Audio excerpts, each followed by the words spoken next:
Let's give a round of applause to all the so-called anti-bullying crusaders who are totally fine with bullying a rookie girl group for simply existing.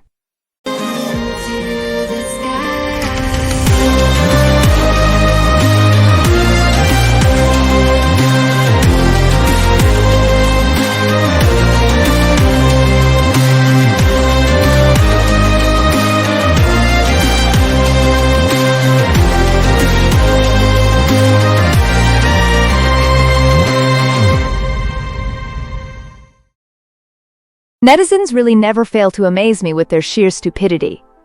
Seriously, it's like every time you blink, some fresh nonsense is clogging up the headlines, and these people act like basic common sense is a foreign concept. Instead, they follow every rumor like the sheep they are. Welcome back, Rogeries, both old and new, to this chaotic little corner of the internet where I've got more thoughts to unleash as always. Today I'm back to ruffle some feathers and call out the brain-dead snowflakes. Because, let's face it, watching their idiocy unfold is pure entertainment. Alright, let's dive in.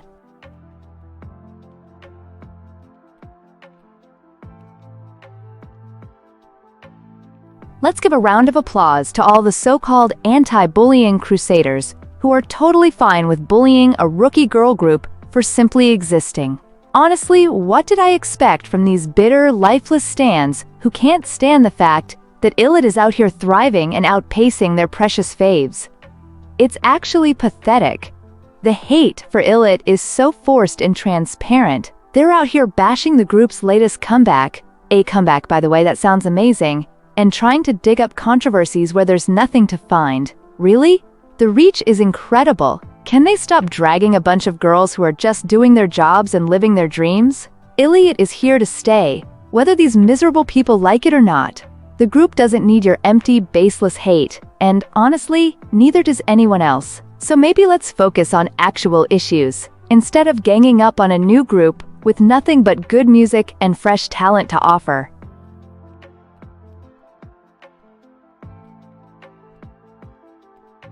Look, I'm over these tired copying accusations because they're a pure nonsense. Yeah, I'll own up to it and admit that I used to be part of the problem too, pointing fingers at a certain group and calling them copycats.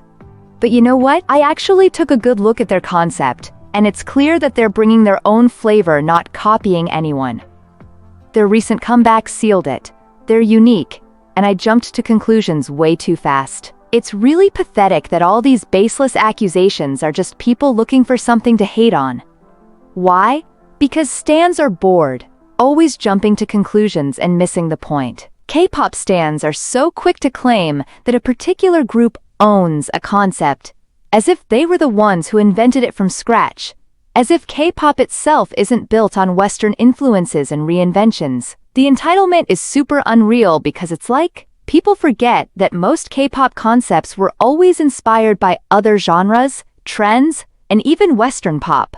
Just because one group nailed a certain style doesn't mean no one else can ever touch it. No one owns a concept. It's all fair game in music. So maybe we should stop all this pointless dragging, actually listen to the music, and let these groups breathe. It's pathetic, and if you're that pressed, maybe take a break because these copycat accusations are the lamest trend out there.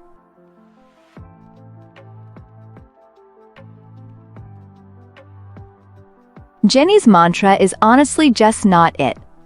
I gave this song a real shot, trying to find something to love, but it completely missed the mark for me. The biggest issue for me was the chorus. It's painfully monotonous, and I couldn't help but feel bored every time it came around. I know Gen Setters and other stans are probably eating it up, but I'm not gonna pretend it works for me. It's such a shame because the verses and pre-chorus were actually good. But when the chorus hits, it just sucks the energy right out of the song. And let's not even talk about the fact that it doesn't have a bridge. Like seriously? No bridge? That's a crime in itself, especially when you need something to elevate the song. Jennie's released way better tracks than this one, and honestly, this doesn't even come close. The outro wasn't strong enough to save it either. The only real highlight here was the music video. Jennie looked flawless, and those outfits? Absolutely killer. But when it comes down to the music, I can't give it more than a 5 out of 10. The visuals were great, but the song itself was a major letdown.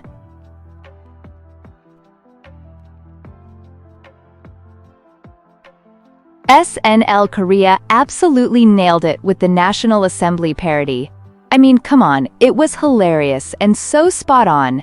They perfectly captured how ridiculous Hani looked up there, trying to flirt with those bunny uncles while whining about being bullied. The whole skit highlighted how absurd it was to invite her to talk about feeling ignored when there are real victims out there who deserve the spotlight to share their experiences. Those stories could actually help others going through similar situations. Instead, we get a rich idol complaining about absolutely nothing. It's infuriating to think that real issues are being sidelined for this nonsense. Hani's claims come off as so baseless, and it feels like a slap in the face to those who are truly suffering. Why are we giving this platform to someone who just wants to moan about her privileged life? It's such a waste of an opportunity to hear from people who really matter. SNL Korea's parody was a wake-up call to remind everyone just how out of touch this whole situation is. We need to prioritize real voices over this shallow drama.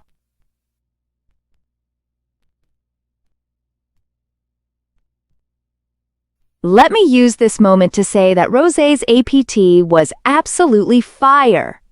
I can't say enough about how much I loved this song. It's a total bop. And I'm so proud of Rosé for blessing us with such amazing music this year. Seriously, this collaboration is one of the best of the year, and out of all the Blackpink members, Rosé has really delivered the strongest solo project so far. It's crazy to think this song hasn't even been promoted that much yet. It's still doing incredibly well, even winning on M Countdown. That's such a massive win in my book.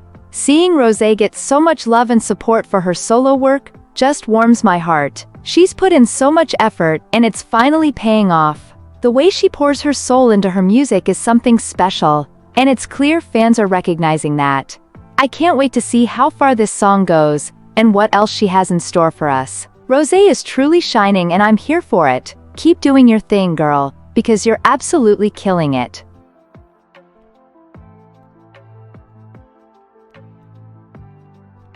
Criticizing an idol does not make me a demon, and I stand by what I said, period. I made a video about Hani's disgusting behavior at that press conference where she cried about being ignored and acted like she was a victim of bullying. She accused Hybe of not liking her group with zero evidence, and I got called shameless and heartless for calling her out. Honestly, I couldn't help but laugh when I read those comments. They sound just like the Blackpink solo stans who defend their faves when they face criticism.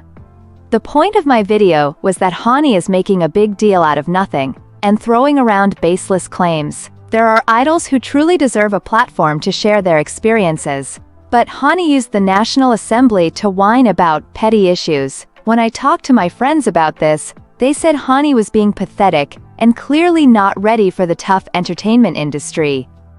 They also thought she was disingenuous because she only brought up bullying because of Min Hee-jin, and then she goes on a live stream with Minji joking about the situation, which disgusted a lot of people.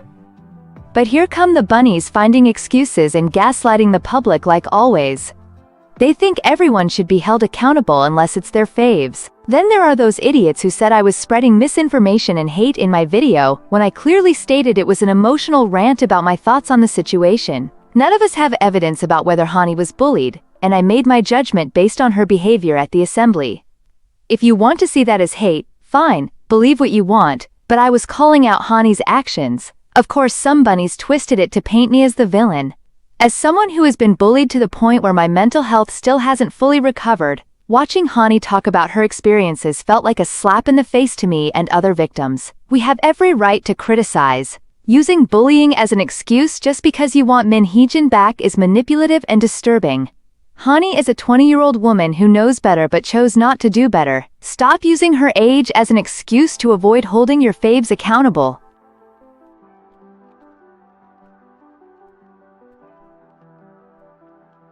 Minji and Hani were careless, and it's honestly infuriating.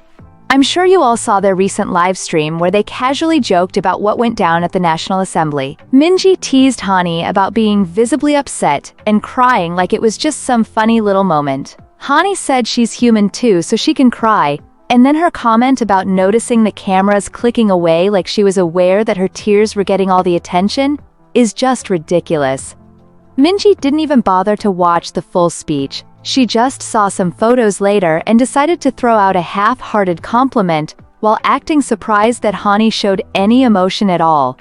But here's the thing. Hani and Minji's behavior on that live stream was a total joke. They laughed and joked about Hani's claims of being ignored and mistreated, as if that was something to take lightly. Real victims of bullying don't act like that. Bullying leaves you hurt, vulnerable, and emotionally drained. It's not a punchline for a live stream. Their casual attitude trivializes something that's incredibly painful for so many people. As public figures with platforms, they should know better. Their joking about such sensitive issues sends the wrong message and completely invalidates the real struggles of those who have suffered through bullying. This isn't just about them being careless. It undermines the credibility of Hani's claims and makes fans question the sincerity of their emotional experiences. They're damaging future discussions about mental health and mistreatment by not taking this seriously. Public figures need to approach these topics with care because their actions have real consequences. They could have used their platform to shed light on important issues, but instead, they chose to laugh it off. That's not just irresponsible, it's downright harmful.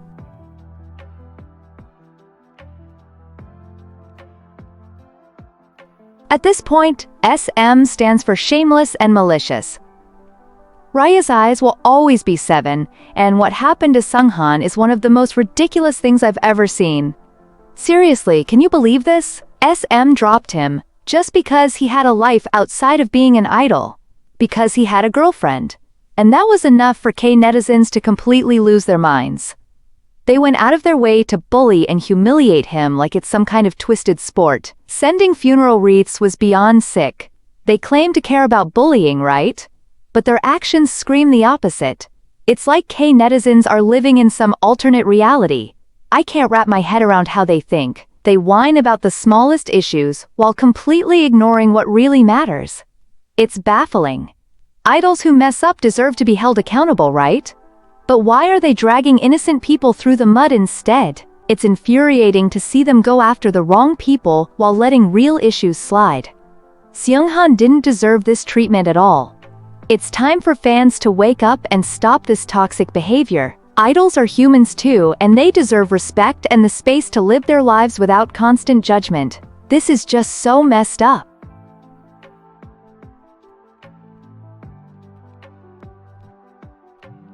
The whole baby image slapped onto the youngest members is beyond outdated, and honestly it's exhausting to watch. Take Jungkook and Lisa for example.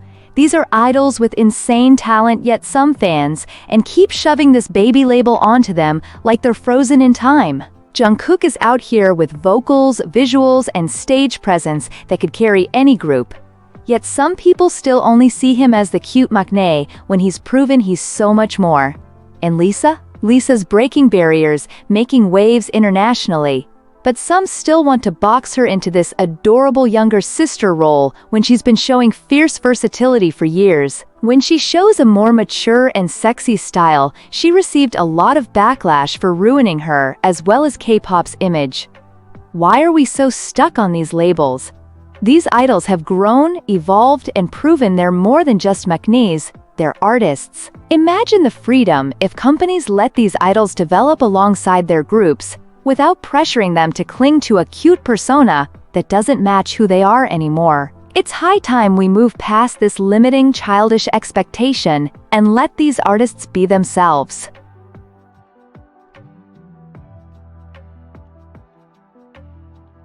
Congratulations to all the geniuses out there who think it's somehow noble to defend an idol's nasty behavior just because I'd rather back an idol than a billion-dollar company.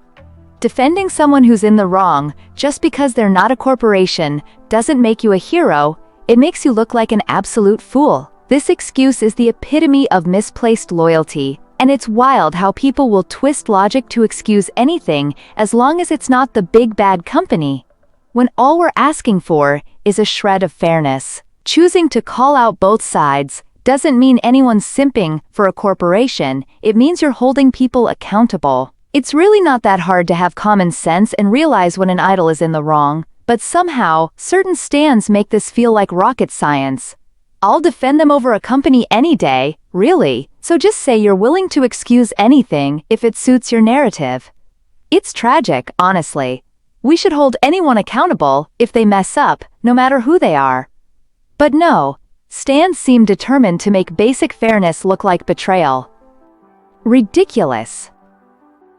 You know I love throwing my opinions out there, and I seriously can't wait to hear what you all think in the comments. If you actually felt entertained by this, then hit that like button, subscribe, and smash the notification bell, Rogieries, so you don't miss the next one. I'll see you all in the next video, and yeah, bye!